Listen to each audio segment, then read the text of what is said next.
जय गुरुदेव, जय माता जी, जय गायत्री माता, गुरुदेव माता जी और गायत्री माता जी की सूक्ष्म उपस्थिति में आगे श्रीमद् भागवतम में लिखा है। महाराज युधिष्ठिर समस्त धर्मात्माओं में श्रेष्ठ थे, अतएव उनमें साम्राज्य का भोग करने हेतु अपने चचेरे भाइयों से लड़ने की इच्छा नहीं थी। वे उचित उद्देश्य के लिए लड़े, क्योंकि हस्तिनापुर का राज्य उनकी वैध विरासत थी और उनके चचेरे भाई उसको हड़पना चाह रहे थे। अतएव वे भगवान श्री कृष्ण के मार्गदर्शन में उचित उद्देश्य के लिए लड़े, किंतु वे अपनी विजय के फलों का भोग न कर पाए, क्योंकि उनके सभी चचेरे भाई युद्ध में मारे गए थे। अतएव उन्होंने साम्राज्य पर शासन तो चलाया, किंतु इसे कर्तव्य समझकर और अपने छोटे भाइयों की सहायता से चलाया। शौनक मुनि की जिज्ञासा महत्वपूर्ण थी। वे यह जानना चाहते थे कि जब महाराज युधिष्ठिर को साम्राज्य भोगने का अवसर मिला, तब उनका आचरण कैसा था।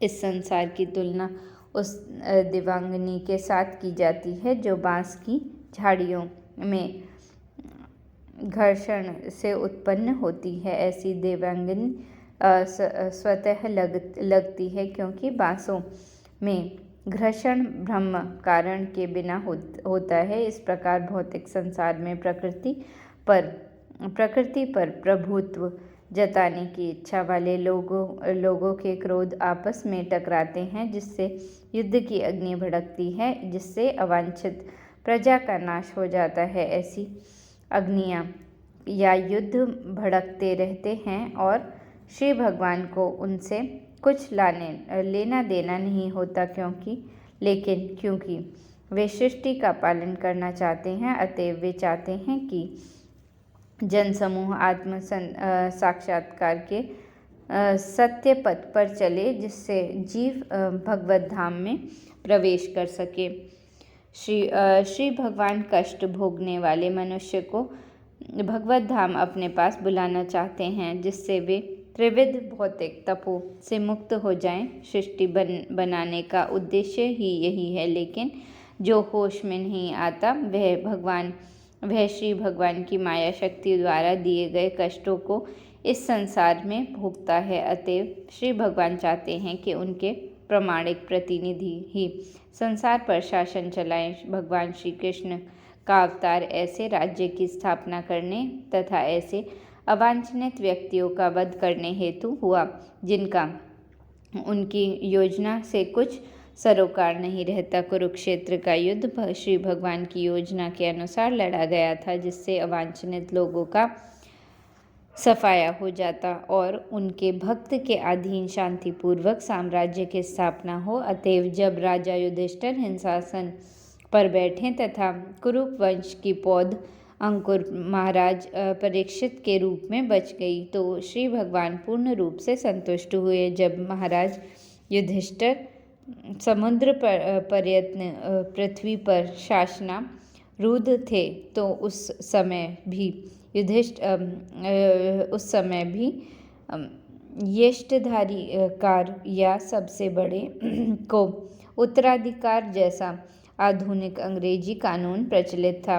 उस काल में हस्तिनापुर अब दिल्ली का एक अंश है का राजा समुद्रों सहित विश्व का चक्रवर्ती सम्राट होता था और यह क्रम महाराज युधिष्ठिर के पौत्र महाराज परीक्षित तक चलता रहा। महाराज युधिष्ठिर के छोटे भाई उनके मंत्री तथा राज्य के सेनानायकों के रूप में कार्य करते थे और राजा के धर्मात्मा भाइयों का आपस में पूर्ण सहयोग था। महाराज युधिष्ठिर पृथ्वी के साम्राज्य पर शासन करने हेतु आदर्श राजा तथा भगवान श्री कृष्ण के आदर्श प्रतिनिधि थे और उनकी तुलना स्वर्ग में के प्रतिनिधि शासक राजा इंद्र से की जा सकती थी। जिस प्रकार इंद्र, चंद्र, सूर्य, वरुण तथा वायु जैसे देवता ब्रह्मांड के विभिन्न ग्रहों के प्रतिनिधि राजा हैं, उसी प्रकार महाराज युधिष्ठिर भी पृथ्वी के साम्राज्य पर शासन चलाने वाले प्रतिनिधि राजा थे। वे आधुनिक प्रजातंत्र के साधारण अज्ञानी राजनैतिक नेता जैसे न थे। उन्हें भीष्मदेव ने तथा अच्युत्य श्री भगवान ने भी उपदेश दिया था, अतएव उन्हें हर वस्तु का पूरा ज्ञान था। आजकल राज्य का निर्वाचित कार्यकारी प्रमुख कठपुतली के समान होता है, क्योंकि उसके पास राजशक्ति नहीं होती। यदि वह महाराज युधिष्ठिर के समान प्रबुद्ध भी होता तो भी वह अपनी संवैधानिक स्थिति के कारण अपनी इच्छा से कुछ नहीं कर सकता। इसलिए वैचारिक विषमताओं तथा या स्वयं के स्वार्थों के कारण पृथ्वी के अनेक राज्य परस्पर लड़ झगड़ रहे हैं, लेकिन महाराज युधिष्ठिर जैसे राजा के पास अपनी स्वयं की विचारधारा नहीं थी। उन्होंने भी अच्युत्य श्री भगवान तथा श्री भगवान के प्रतिनिधि एवं प्रामाणिक दूत श्री भीष्मदेव के उपदेशों का अनुगमन करना होता था। शास्त्रों का उपदेश है कि मनुष्य को किसी व्यक्तिगत स्वार्थ तथा मनगढ़ंत विचारधारा के बिना परम गुरु तथा अच्युत्य श्री भगवान के निर्देशों का पालन करना चाहिए। इसलिए महाराज युधिष्ठिर महासागरों सहित संपूर्ण संसार पर शासन कर सके, क्योंकि वे नियम अमोघ थे और वैश्विक रूप से सब पर समान रूप से निर्धारित होते थे। एक ही विश्व राज्य की कल्पना तभी पूरी हो सकती है जब हम अच्युत्य ज्ञानी जन का अनुगमन करें। एक अपूर्ण मानव ऐसी विचारधारा का सृजन नहीं कर सकता जो सबके लिए स्वीकार्य हो। केवल पूर्ण तथा अच्युत्य पुरुष ही ऐसा कार्यक्रम बना सकता है जो प्रत्येक स्थान के लिए उपयुक्त हो और जिसका पालन संसार के सभी मनुष्य द्वारा हो सके। शासन चलाने वाला तो व्यक्ति होता है, कोई निराकार साकार नहीं। यदि व्यक्ति योग्य है तो सरकार भी योग्य है। यदि व्यक्ति मूर्ख है तो सरकार भी मूर्खों का घर है। यदि प्रकृति का नियम है, यही प्रकृति का नियम है। अयोग्य राजाओं तथा प्रशासकों के संबंध में अनेक कथाएं हैं। अतएव कार्यकारी प्रमुख को महाराज युधिष्ठिर जैसा प्रशिक्षित व्यक्ति होना चाहिए और विश्व पर शासन चलाने हेतु उसके पास राजसत्ता का पूरा अधिकार होना चाहिए। विश्व राज्य की कल्पना महाराज युधिष्ठिर जैसे पूर्ण राजा के राज्यकाल में ही साकार हो सकती है। उन दिनों संसार सुखी था, क्योंकि विश्व में महाराज युधिष्ठिर जैसे राजा शासन चलाते थे। आर्थिक विकास का मूल सिद्धांत भूमि तथा गायों पर केंद्रित है। अन्न, फल, दूध, खनिज, वस्त्र, ईंधन आदि मानव समाज की आवश्यकताएं हैं। शरीर की भौतिक आवश्यकताओं की पूर्ति के लिए मनुष्य को इन्हीं वस्तुओं की आवश्यकता पड़ती है। निश्चित ही मनुष्य को मांस और मछली या लोहे के औजार तथा यंत्र नहीं चाहिए। महाराज युधिष्ठिर के शासनकाल में संपूर्ण संसार के नियमित वर्षा होती है। वर्षा मनुष्य के नियंत्रण में नहीं होती। स्वर्ग का राजा इंद्रदेव वर्षा का अधिष्ठाता है और वह श्री भगवान का सेवक है। जब राजा और राजा के अधीन लोग श्री भगवान की आज्ञा का पालन करते हैं, तब आकाश से नियमित वर्षा होती है और यही वर्षा पृथ्वी पर विविध प्रकार की उपजों का कारण है। नियमित वर्षा से न केवल प्रचुर धान्य तथा फल उत्पन्न होते हैं, अपितु जब नक्षत्रों के साथ वर्षा का संयोग बैठता है तो बहुमूल्य रत्न तथा मोती बहुतायत से उत्पन्न होते हैं। अनाज तथा फल सब्जियों से मनुष्य तथा पशुओं का भरण पोषण होता है और मोटी ताजी गायें भरपूर दूध देती हैं, जिससे मनुष्य को बल तथा जीवन शक्ति मिलती है। यदि प्रचुर मात्रा में दुग्ध, अन्न, फल, कपास, रेशम तथा रत्न हो तो फिर मनुष्य को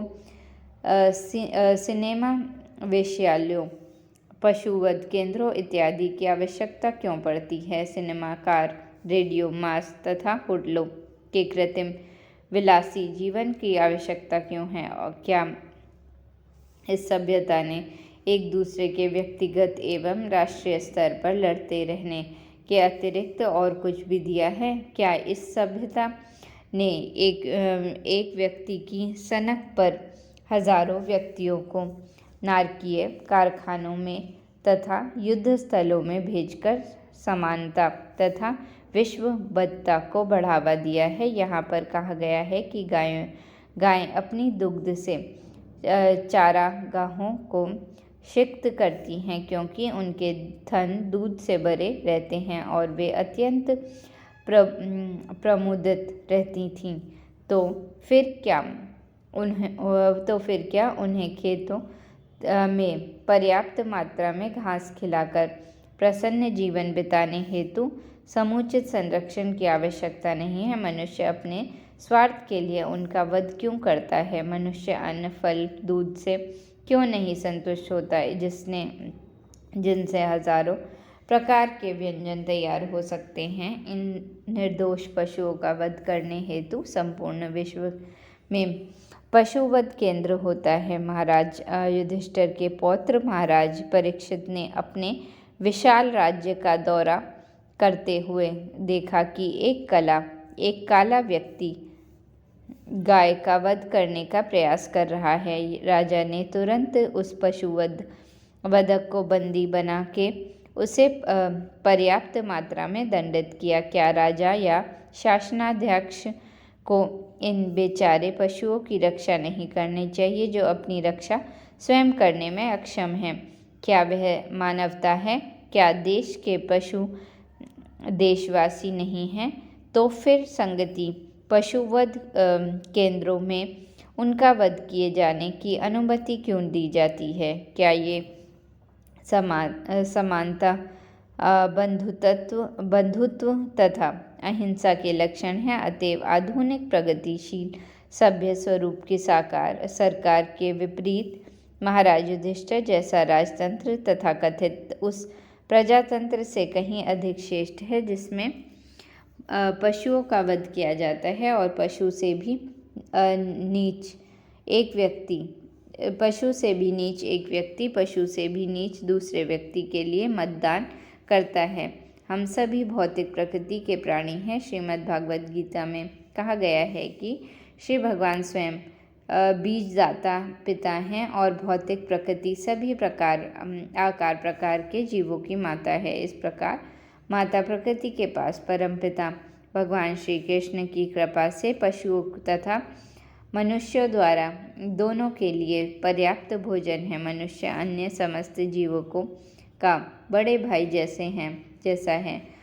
उसमें पशुओं की अपेक्षा अधिक बुद्धि है जिससे वह प्रकृति का मार्ग तथा परमपिता के संकेतों को समझ सके। इस संसार में कृत्रिम विलास तथा इंद्रिय तृप्ति के लिए कृत्रिम भोग तथा अस्थिर शक्ति द्वारा कृत्रिम ढंग से आर्थिक विकास करने का प्रयास नहीं करना चाहिए, अपितु मानवीय सभ्यता को प्राकृतिक उत्पादन पर आश्रित रहने देना चाहिए। यह तो कुकरों सुकरों का जीवन है।